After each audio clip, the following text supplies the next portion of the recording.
All righty. Set this down. So we're a little bit bigger panel today than last Sunday. Part of that is because we didn't finish what we were going to talk about last Sunday. We got most of it done, but we're going to wrap up some of that, and we had a different panel planned for today, and we're just going to have them all up here today. So you're getting your money's worth today. But we have been talking about our discipleship. The first 10 lessons were more about why are we doing this and what's it all about. And these last 3 sessions are getting into what specifically are we going to do, how are we going to do it, some tips and techniques, timelines, and all of that sort of thing. So hopefully you'll come out of these last 3 sessions much better equipped and understanding what it is we're wanting to do. So today's session is going to be a shift more into what specifically will the DM small groups look like.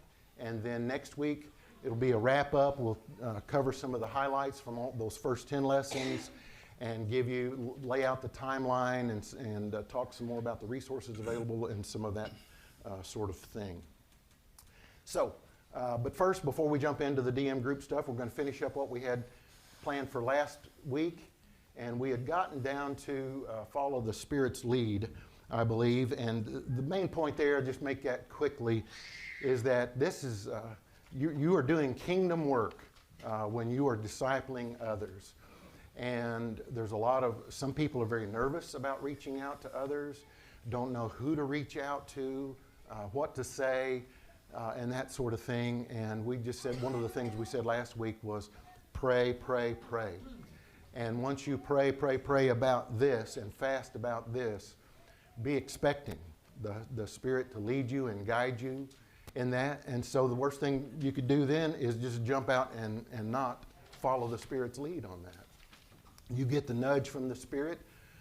You get a word that you need to say something to somebody, do it. And just follow the Spirit's lead. You want to add anything to that? I think we're going to jump right on in. The tips and techniques piece was just, the original thought there was, what are some of the things, what are some of the icebreakers? What are some of the things you might say to somebody? But I want to challenge that a little bit too. I know Chris, I thought I saw him. Chris is right there. Yeah. He's used the phrase a number of times, elevator speech, and there's times when, boy, you've got 10 seconds with somebody, you've got 30 seconds with somebody. What are you going to say to them, and how are you going to reach them? And that's great to constantly be thinking about that and looking for ways to get a foot in the door. Some of the times we might think, well, our time is so brief that we need to jump right to some kind of spiritual comment real quickly.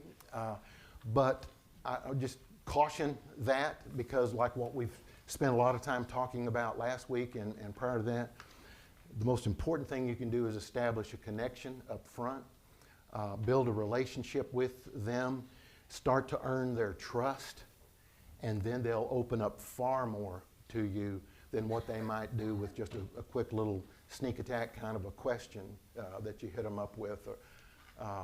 So that's what some of this is all about. It can be something subtle. One of the things I've done, I used to wear some of our men's retreat wristbands. The one I wear now is kind of cryptic. It just has little hieroglyphics on it, that the down arrow, the cross, the tomb, the up arrow, and the down arrow. And people who don't, hopefully maybe some of you have seen that before, but it's basically the story of Jesus. But to the unaware, the unlearned, they might look at that and just say, well, that's an interesting bracelet you're wearing. What does that mean? Well, let me tell you about the best thing that ever happened to me, So there's different ways sometimes to get them to approach you, but you got to be careful about that too. You don't want to be wearing a shirt that says, ask me about whether you're going to hell or not, or there's different things. You're not going to get approached if it's a little bit too bold. So I would just want to turn it over to the panel there, and any ideas, tips, tricks, not tricks, techniques that you guys have that you want to share. Well, I was going to give credit to Howie. I know he always talks about how he when somebody asks, how are you doing, he says, I'm blessed and highly favored. And so that just opens a door for him to explain, how are you blessed and highly favored? And so that's just a way to kind of just maybe kickstart a conversation.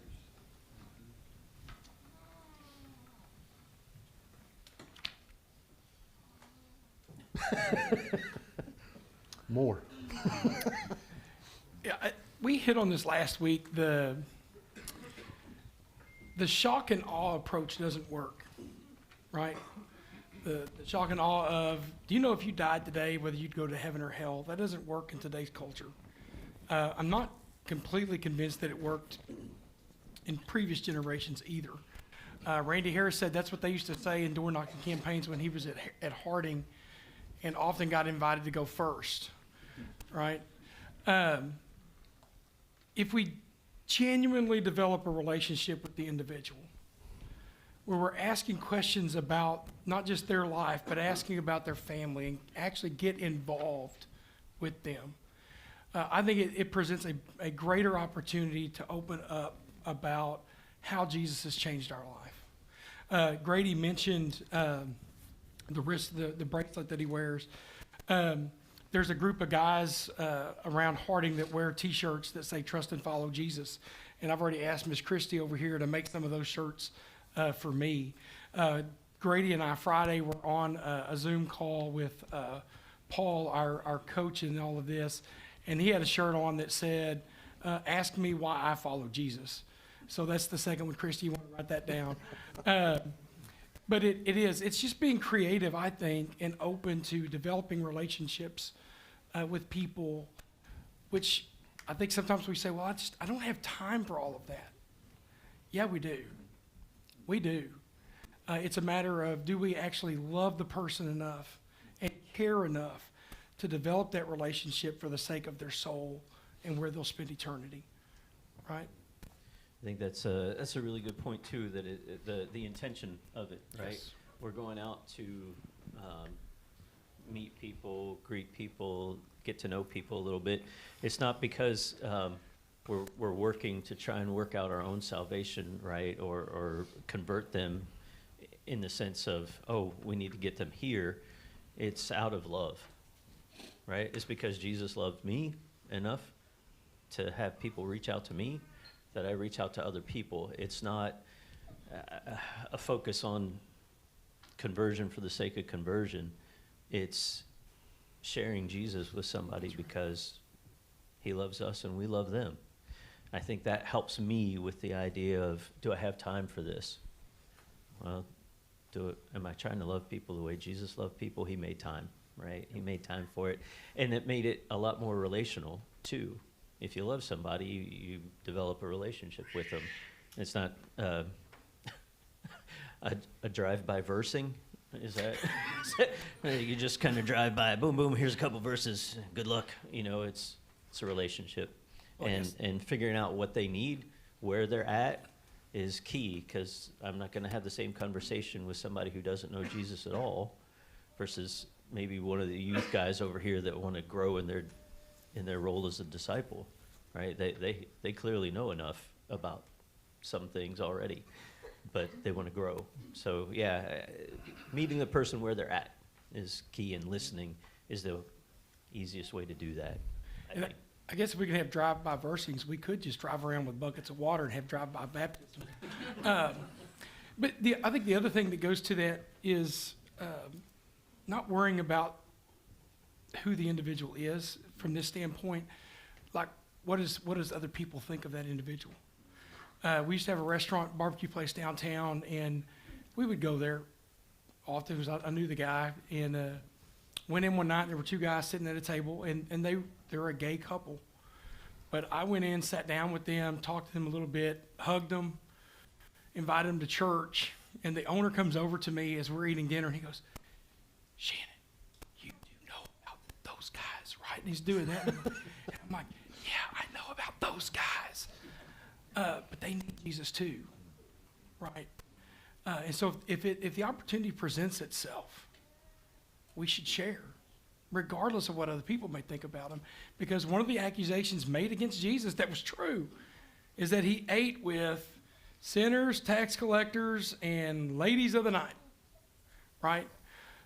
We shouldn't be afraid of their reputations because it's not about where they've been or where they are. It's about where we want them to go, right? We want them to enter into a relationship with Jesus so that they can have salvation just like we do, right? So we don't worry about those things. Yeah, one of the things I want to share is having that relationship with people. And when you say, "I've been praying for you," what you can ask them to interact with you more and say, "Is there something specific I can pray about?"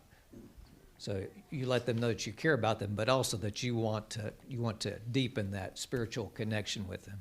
Yeah. So it's just something very easy to say, "Is there something specific I can pray about?" I was going to say one thing.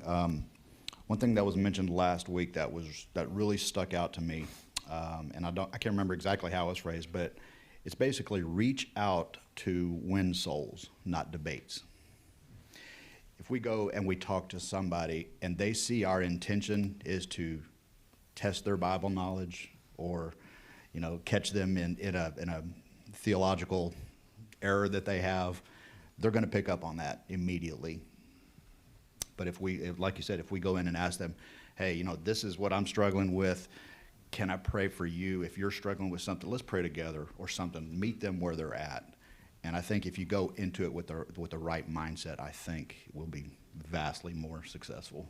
Yeah. If your motive is to go in and correct or challenge them, and they don't even know who you are yet, why should I listen to you? You've just lost them, right? So one of the more so than the scripture drive-bys and things like that, it's be a good neighbor, Love your neighbor. What do you do to love your neighbor? You just have conversation with them. Find out what's going on in their life. If it's a stranger, hey, where are you from? Just simple conversation openers that aren't disciple focused, but just being good neighbor type conversation openers. That's where you're going to typically begin. Find out a little bit more about them. Where are you from? Oh, and then start drilling down into those things. Oh, how long have you lived there? And then as you drill down into it, sooner or later, something's going to come up. They're going to mention something that they're disappointed with, don't like, or whatever, or struggle. It's a great chance that that's going to happen. And now you've got a window. There's your window to go into and ask them more about that. If they're really heartbroken, kind of like Warren said, if you already know them and you know what they're going through, I've been praying for you. But if they're heartbroken and you've just met them, so do you mind? Can I pray with you about that? And even people who aren't church people feel touched by that, and that can open a door. But you find things that are going on. Find out what's hurting about them, things that are troubling them. And then you can drill into it. One idea I read about one time, I've not done this, but I've heard about it, is somebody will express a strong belief or like or dislike about something. And the person would come back to them and say, "Oh, well, where would you rate yourself on a scale of 1 to 10 about, blah, blah, blah, whatever the thing is?" And regardless of what number they come back with, they come back with a 7. Oh, I'm surprised. I would have guessed 4. Why did you rate yourself a 7? Or the other way around. The point is, get them to talk more. The more you're getting them to talk, the more you're understanding where they are now, where their heart is, and then you have a better idea how to transition it to the spiritual conversation. How does what I know and what I want to share with you, how is that going to help you with where you're at, what you just mentioned? Did I see a hand go up? I thought I did. Yes, sir. I think part of the main ideas here is to treat people like they're humans. Because, and I'm not bragging about this at all by any means, but I feed my sheep. I think they told my mom that, like some people told me, or a guy told my mom that we really like coming when y'all's group is here because y'all sit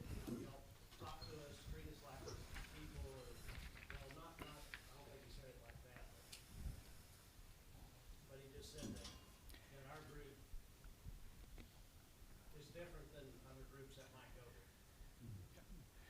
So, If we treat people like a number, that's an issue. That's where we've gotten into the, how fast can we get them into the water, right?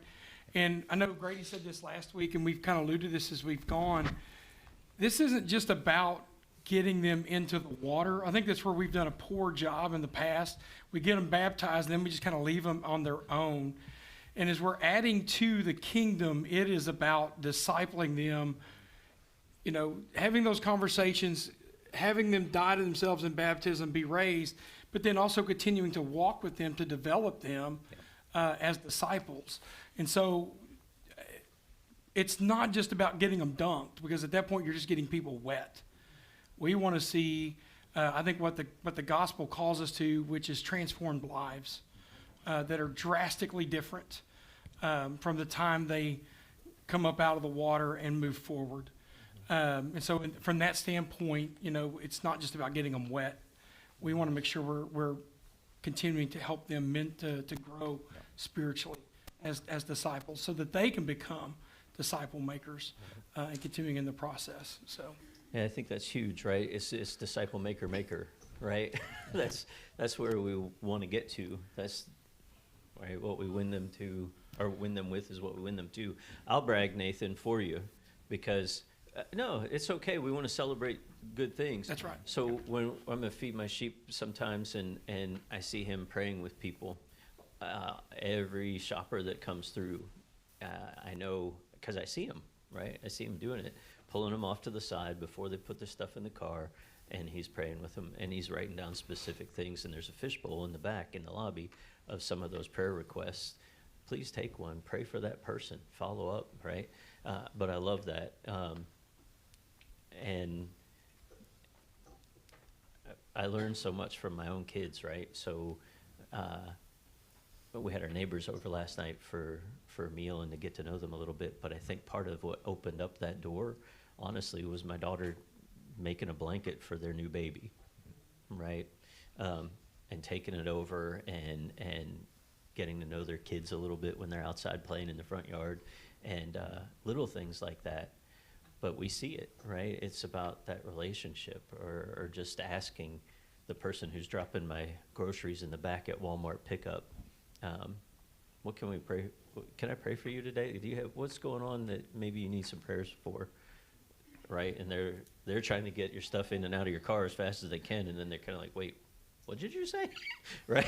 And very few times are they like, no, get out of here. Like most of the time they'll say something, or maybe they'll even say no thanks, but it has a spiritual touch point for a moment of their day, and they know that somebody out there cares enough to ask.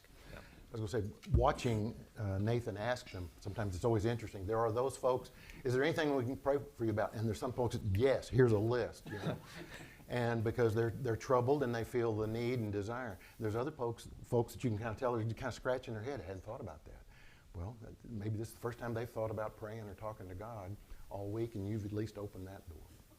But I want to try to cover a couple of points here real quickly in the next couple of slides, and then we can get into some specifics about the DM group. One is, and we've kind of touched on this, we've said it a number of different times, one size does not fit all.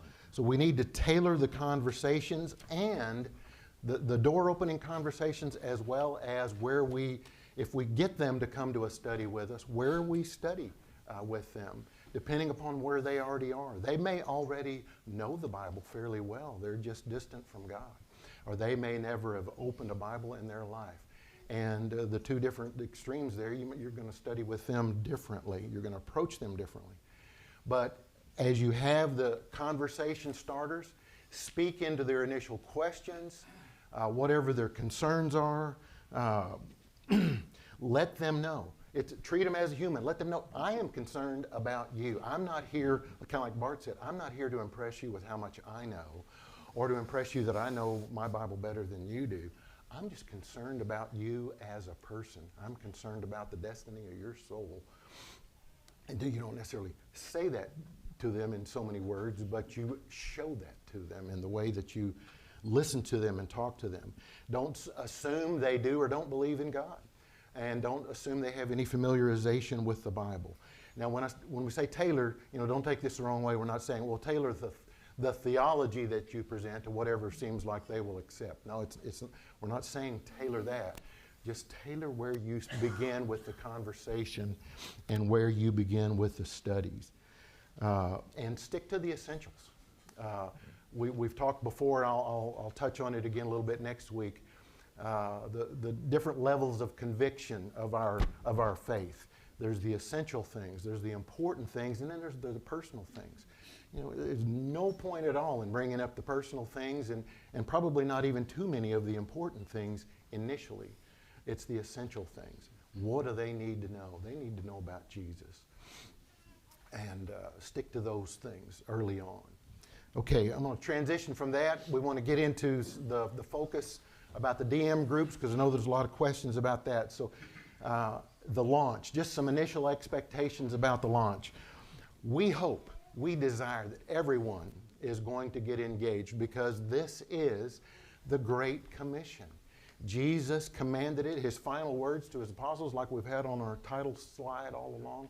It was his final instructions to them. Go and teach them to do everything I've told you to do. That applies to everyone. The teaching part, the doing part, it applies to everyone. So we hope that everyone will choose to get engaged, but we do not anticipate that the initial engagement will be large. As with anything that we're doing, and it hasn't been done before, there's going to be those who need some time to watch and observe and decide whether it's for them or not. But there will be those early adopters, those that are, yeah, I'm ready right now. There have been some that have been saying they're ready from our very first lesson. And so that's exciting. And hopefully many more of you are coming along. We expect that many are going to say, well, I don't want to do this, but I feel like I need some training first. That is part of the plan. We do have training material and training plans that will be revealed in the coming days or weeks. And we expect that everyone who goes through the training to take up your own cross. And using the term Buster used a while ago, the goal is not only for you, for so many years, the church has been more focused on getting them wet, getting them in the Bible, and then moving on, looking at the next person, instead of helping them to mature. But then there are those who focus on maturity. Yeah, I want to learn my Bible more and more and more and more and more and more and more, but I'm never going out and applying it. So we want to be good disciples, but we want to be good disciple makers, and we want to be making people who want to be disciple makers. So disciple maker makers, right? So that's the end goal to all of this. So what is that going to look like? What are our DM groups going to look like? So this is where we'll spend a little bit, most of our time ready for the rest of this morning. And just to begin with, smaller than care groups with a different format. Anybody want to speak to that or say anything about that? It's going to be much smaller, right? It's going to be much smaller. We're talking 1 to 3 people. 1 to 3 people. We're kind of, it's not, this is rocket science, right? We're following Jesus' lead on this. He spoke to thousands. He taught hundreds. He had 12. And from what we see in Scripture, it seemed like he'd have about 3 guys that he was really investing in on a regular basis, even amongst those 12. I don't know about you. Maybe you got this down more than I do. I don't imagine I can do any better than Jesus. So I think 3 people is a pretty good max number. All the literature that we've been studying biblically and scholars who've looked at this and churches that are doing this, y'all. This is something that more and more churches are doing. Trying to get back to what the Bible says. 1 to 3 people in a disciple-making group, that's a good number. And they've teased this out. So, sorry. Right, we talk about multiplication because this is what this is all about. If a few groups started, it would take about 30 years for everyone in the world to have heard about Jesus. 30 years. That's not that long in the grand scheme of things, especially as you get older. You start to realize. I'm just starting to learn that, thankfully.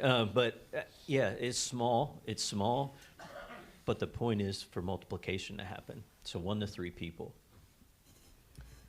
1 to 3 people with you. and a leader. Yeah, right. yeah. So The a person group kind of of leading 4. the group. A group of 4 would be about the max. And I'm going to speak to something that was on the slide before, Grady, about the training part.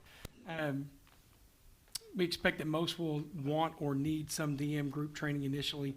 And that's where the elders have asked me to spend my time and focus. So we're going to remove things from my plate. I don't know if y'all were going to talk about this later on or not, but That's fine. like I'm not going to be the primary counselor for the congregation any longer, right? So if there's a counseling need, the elders are going to encourage you to come to one of them first.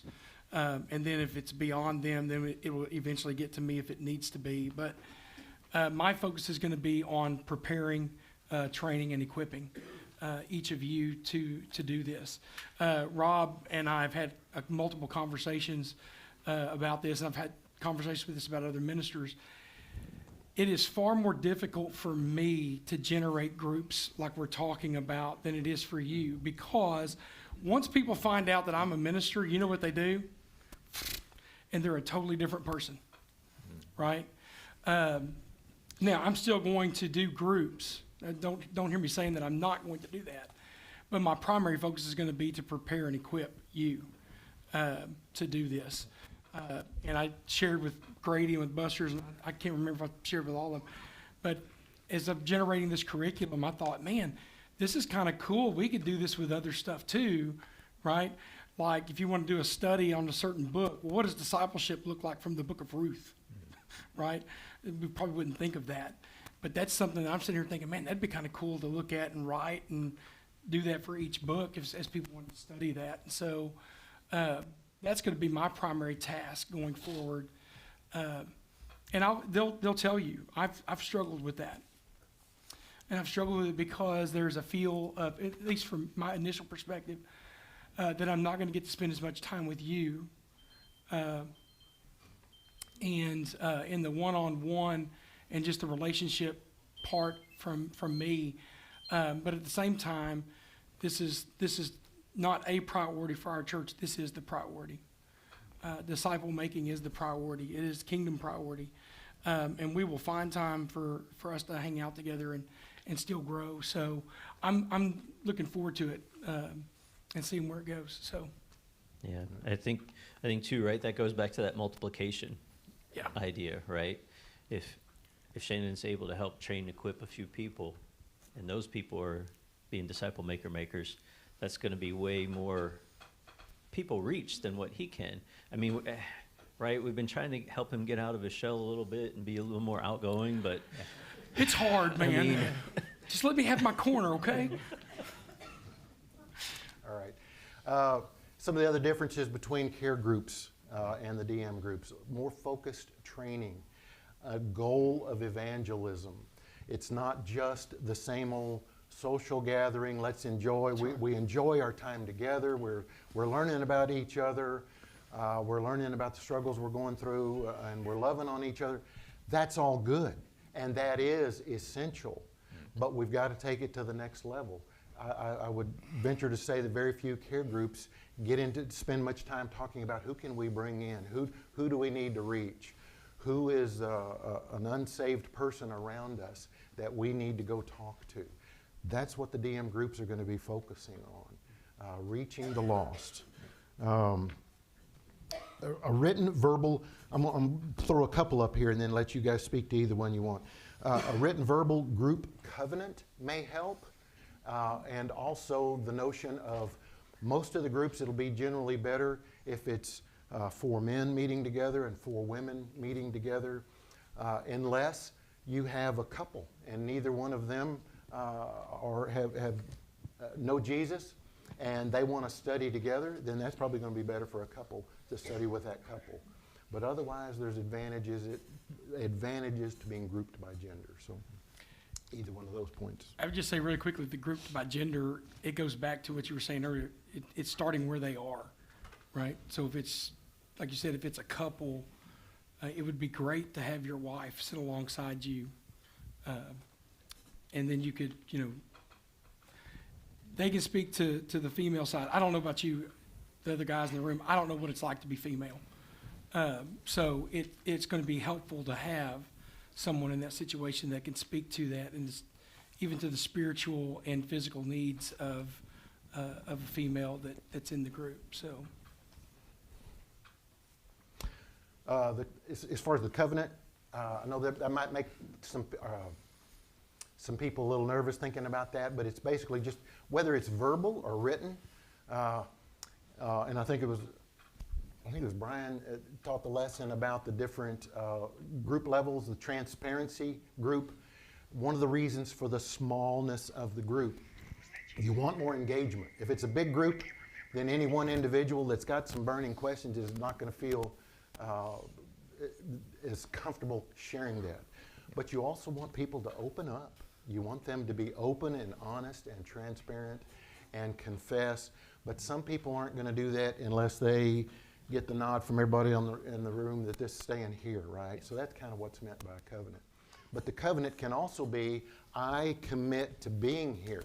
This is going to be a regular thing. This is not a once a month thing. This is a weekly thing. And there's homework required. You will be expected to read and think about and answer questions from the material and come to the group prepared to talk about it with everybody else. That will make a far more meaningful discussion and study time than if you don't. So the covenant can be a way of committing to that. I am going to be here. I am going to show up. I'm going to do the work. And I'm going to keep your secrets to myself. And we're going to be, so whether that's a verbal covenant or a written covenant, that might be helpful in the group trusting one another. Tailored to the participants, commitment and consistency. Part of the commitment piece and consistency piece is showing up, right? If it's a weekly thing and you only show up half the time, or 2 or 3 in the group of 4 only show up half the time, it's going to fall apart. You're not going to be able to keep going the path that you want to go. So commitment and consistency are essential. Tailored to the participants, we've spent a good bit of time talking about that. The one size does not fit all. Short term, an expectation to divide, to multiply. We've talked about that a little bit. The intent is not for these groups to form. Find 3 other people you want to study with for the next 2 or 3 years. Nope. It may be as short as 3 months, maybe 12 months, but statistically it has been shown that groups that stay together, whether you call them care groups or whatever you call them, they stay together 2 years or longer, they're never going to multiply. That is a statistical fact, that groups that just stay together because they enjoy each other, they don't want to branch out, they just love the group, they're not going to multiply. And multiplication is the goal. So you guys want to jump in on any of those? One thing I was going to mention, Grady, is that when you're meeting weekly, it's best to do this in person, but we know everybody's schedules aren't such that you can do that, and so Zoom is, and some of these other ways to meet together is a way to do this kind of discipleship group, and especially for the training that you're considering doing, Shannon, for people that want to learn. That may be probably one of the better ways to do that, to be able to accommodate everyone's schedules. And I know that Sixto Rivera with Genesis Alliance uses Zoom to great effect for training the disciple makers. Yeah. And so it's just another way and opportunity to do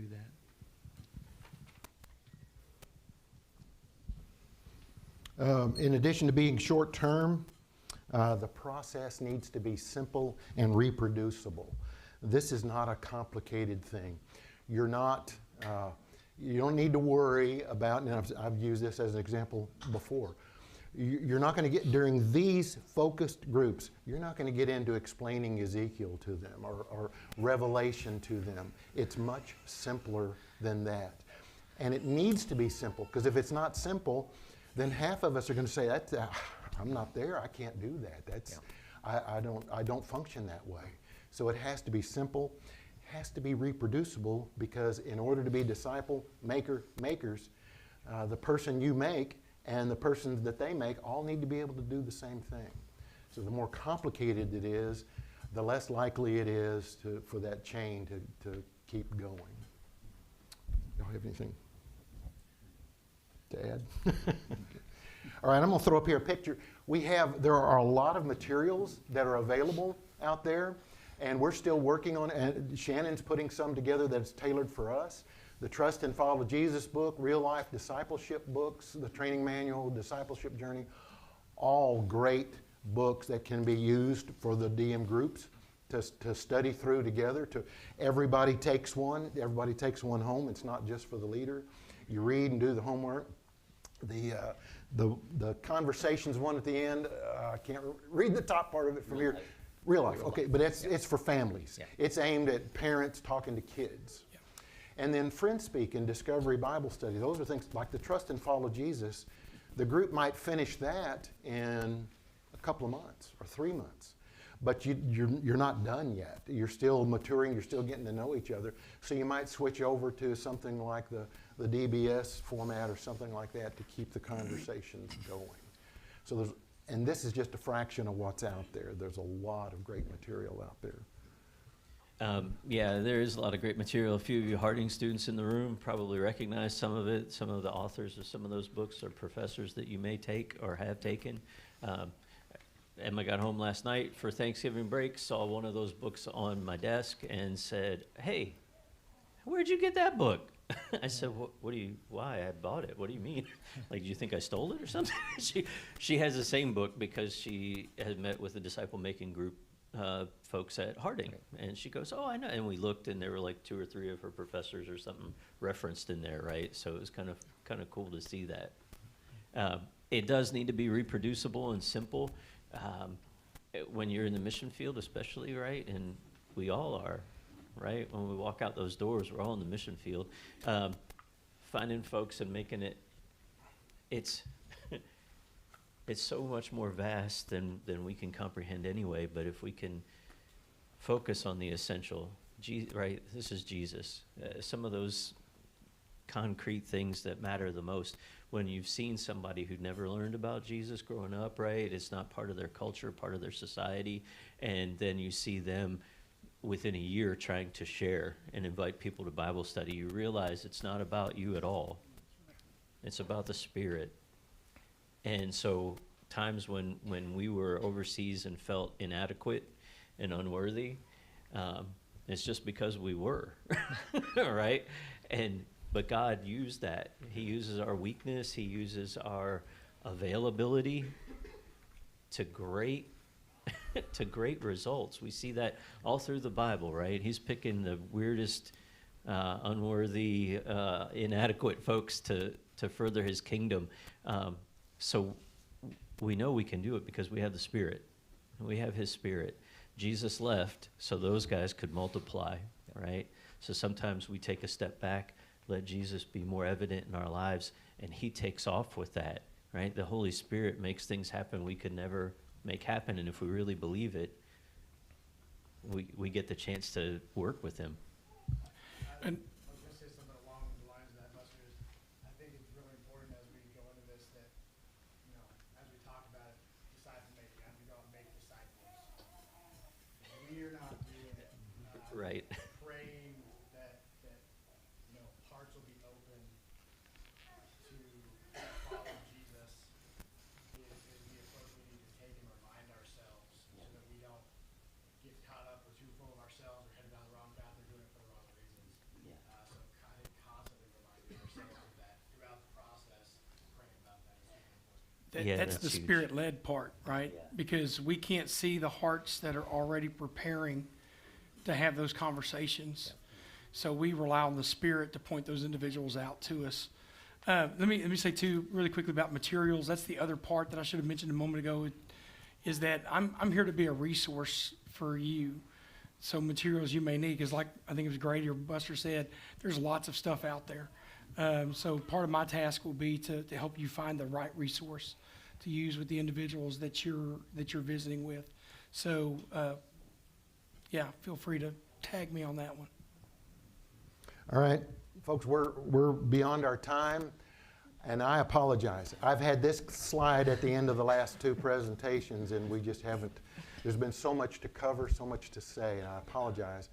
But in the wrap-up session next week, I promise we will have a good amount of time